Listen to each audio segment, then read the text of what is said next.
Hello guys, today magluluto tayo ng munggo na may pritong tilapia. First prito tayo ng tilapia. Ito ay salt or asin. 1 teaspoon ng salt ang ilagay ko dyan. Bali, dalawang tilapia ito siya. Dalawa at kalahating tilapia. And then lagyan natin ng turmeric powder. Ayan. Para healthy ang ating piniritong tilapia. Next is yung cumin ito. And then, lagyan natin ng coriander powder, yan. Next, lagyan natin ng garlic powder, yan. Garlic powder.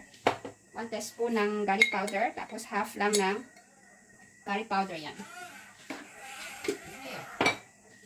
So, ito na ang ating tilapia. So, ipiprito natin ito. So, kumplito na siya ng spices. Ayan, ganyan lang. So, may turmeric powder, curry powder, salt, garlic powder, coriander, and then cumin na powder yan. So, i-mix lang natin. Haluin natin ng maayos para magkalasa lahat. Ayan. Pag-asin lang kasi medyo malansa. So, pwede rin naman pero mas maganda pag may mga spices na ilagay. Especially yung garlic powder. Kasi siya yung nagbibigay ng sarap sa ating piniritong tilapia. Ayan. So, mainit ng ating mantika.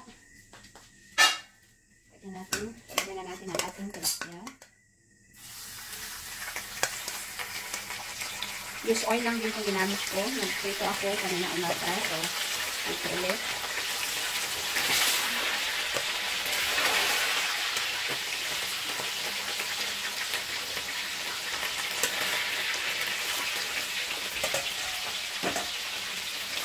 Takpan lang natin.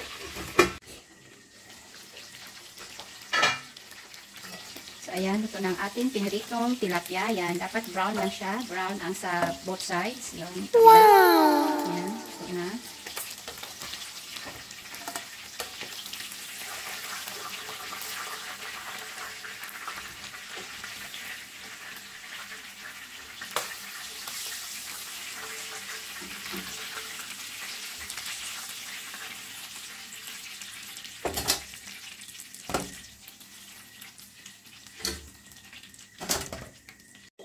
Ito na ating piniritong tilapia. Ayan, tapos na. Ayan, next is yung same pan natin. Ayan, yung may natirang konting mantika. Gamitin natin sa gisa ng ating bawang, sibuyas, and then kamatis. So, ilagay natin yung garlic. Ayan, salsa lang. Ano. Next is lagay na natin ang sibuyas.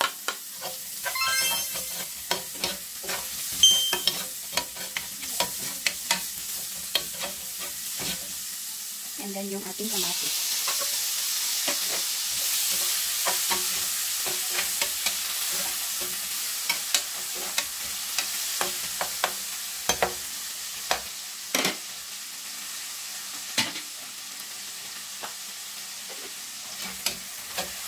Salita lang.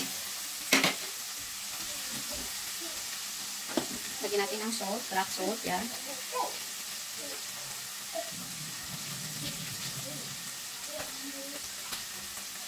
Isa ulit.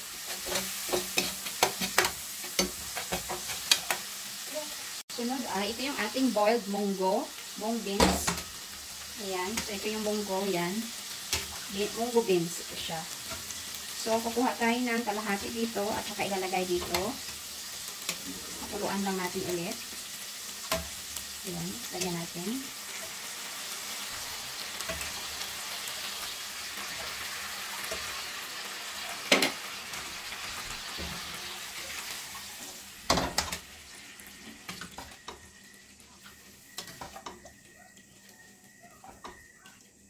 Ayan.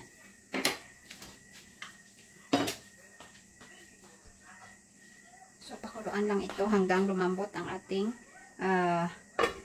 yung kamatis. So, ayan, kumukulo na guys. So, i-mix-mix lang natin ito ulit. So, ngayon ay ililipat natin siya sa malaking casserole. So, ito yung remaining kanina, ayan, na munggo beans.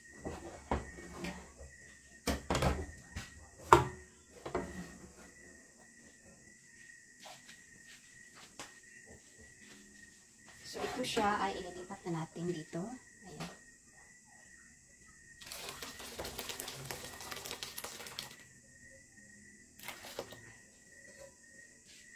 Next. Ayan.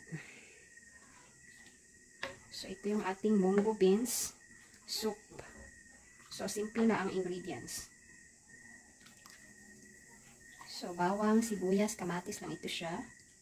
So, pag once na kumulo ulit, lagyan natin ng tilapia and then yung ating wild, ito ay wild ampalaya, yung organic, ayan. Or wild bitter gourd sa English. Ayan. So, marami dito kasi sa farm, maraming mga tumutubong mga ampalaya, ayan. So, very organic ito siya, guys. So, takpan natin at hintayin natin siyang kumulo ulit. And then, after that, ilagay natin ang ating tilapia.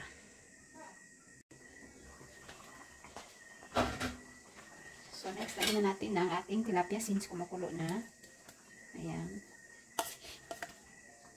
Fried tilapia na mayroong mga curry or spices. Curry powder, garlic powder,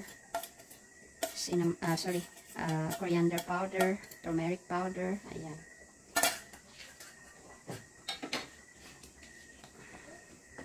So, sobrang dami nito, guys. Although tag-init ngayon, masarap naman to siya paghapon. Good for dinner. Na ulam, tikman natin.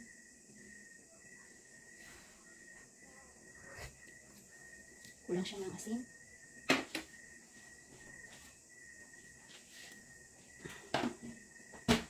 So, hintayin lang natin to siya, itong, tawag dito, yung kamatis. Kailangan durog na durog yung ating kamatis.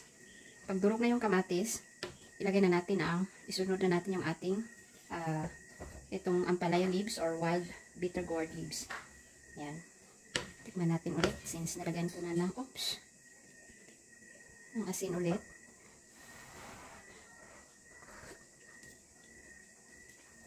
Sarap. Tama lang. Sobrang sarap kasi pag tilapia ang ilagay sa munggo beans. Ayan. Takpan lang natin ulit. So, wait for 5 minutes, 5 to 8 minutes.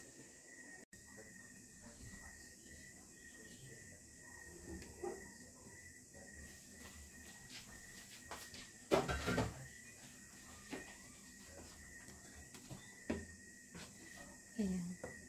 Kunting ano na lang. Tapos, pag medyo malapot na siya, guys, yan ang masarap pag malapot ang ating munggo soup. Pag creamy siya, malapot, mas masarap.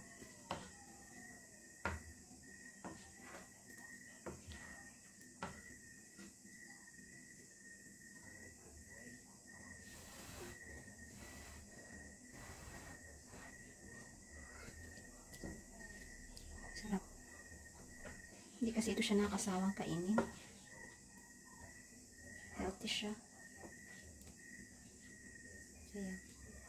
So, yung ating kalabasa, yung itong ating kamatis, hindi pa masyadong durog. Kailangan yung, ano na lang naiiwan, yung balat. Tsaka, para hindi rin siya madaling mapanis. Kasi yung kamatis, ito yung madaling mapanis sa nilulutong mga asupas or mga any ulam, madali siya mapanis kapag hindi siya naluto ng maayos. Ayan. So, takpan lang natin ulit.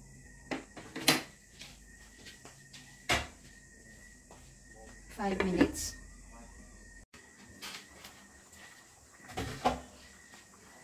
So, pwede na natin ilagay ang ating wild ampalaya leaves or organic bitter gourd sa English. Leaves. Yan. Ayan, see? Madami. Para hindi siya tawag dito, hindi siya mapait. Kailangan maluto siya ng maayos. At saka hindi lang siya i-mix. Press down lang ito siya. Pababa. Para maluto. And then, no mixing. Ayan.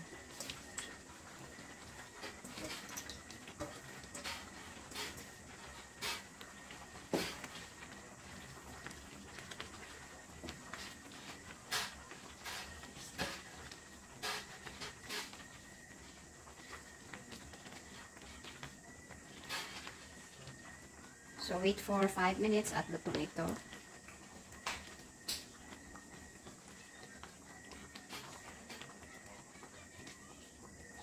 So, hindi lang natin siya i-mix para hindi mapait yung ating sabaw.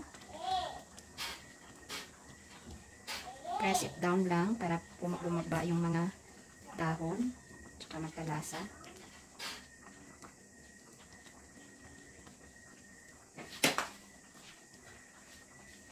Tayin lang natin for 5 minutes ulit and then ready to serve. So, ito na. Ready to serve ang ating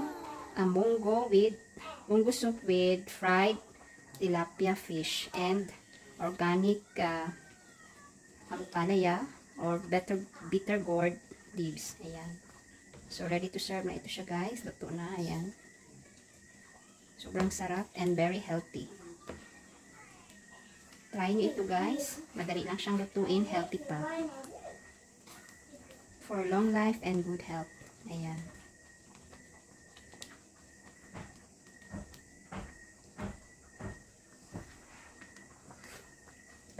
Thank you for watching.